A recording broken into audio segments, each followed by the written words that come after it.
stasis late in the night, thinking about what Wallace had said.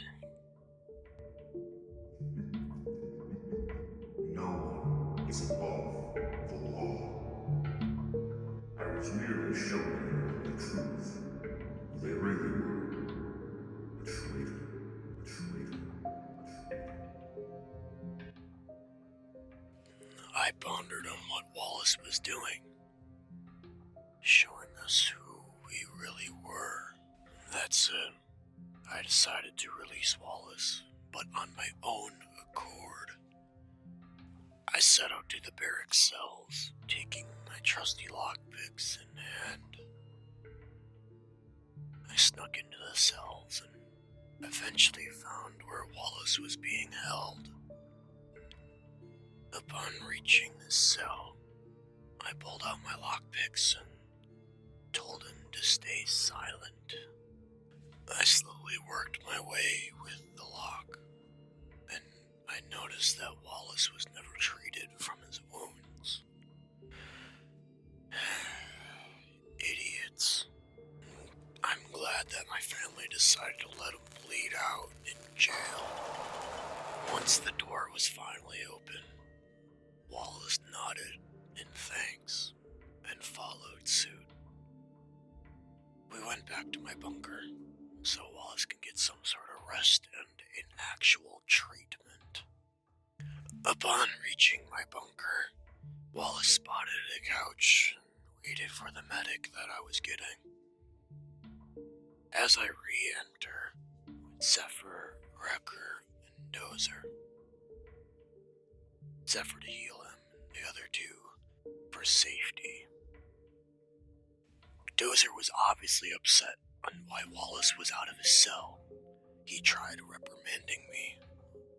I told him to knock it off because he was dying, and no one decided to tend to the wounds that you made. After a short pause, Zephyr walked over to Wallace and started to help him. But something in Wallace snapped. He went into a frenzy. Dozer held Wallace down with the help of Wrecker, and I had no choice to call Meow to save the leaded judge, since Zephyr's eyesight was now impaired due to Wallace hitting him in the face, damaging his visage slightly. Moments later, Meow enters, seeing two glass breakers holding down Wallace and Zephyr to the side holding his face. And me, standing there, watching with a disappointed stance. Meow was upset at the fact that he couldn't catch a break. Too many people were getting injured and wounded in the span of 3 to 4 days. He knew what he signed up for.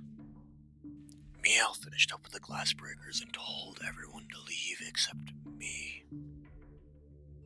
I told Dozer to let Wallace stay in the med bay, and afterwards, he'll be free.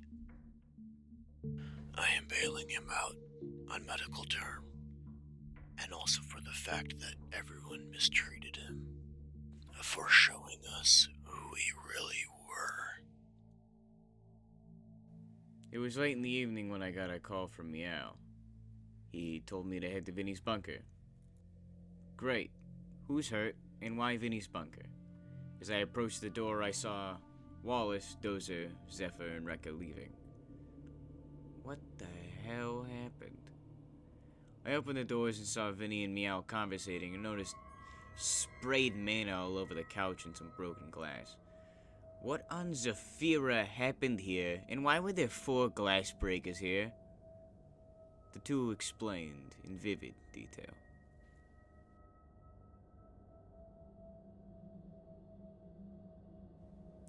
I decided enough was enough.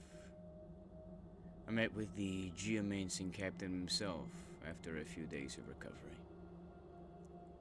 I had to go back to old ways, how things used to be. He'd been through it before, and he'll do it again, and again, and again. I just hope this time brings new results.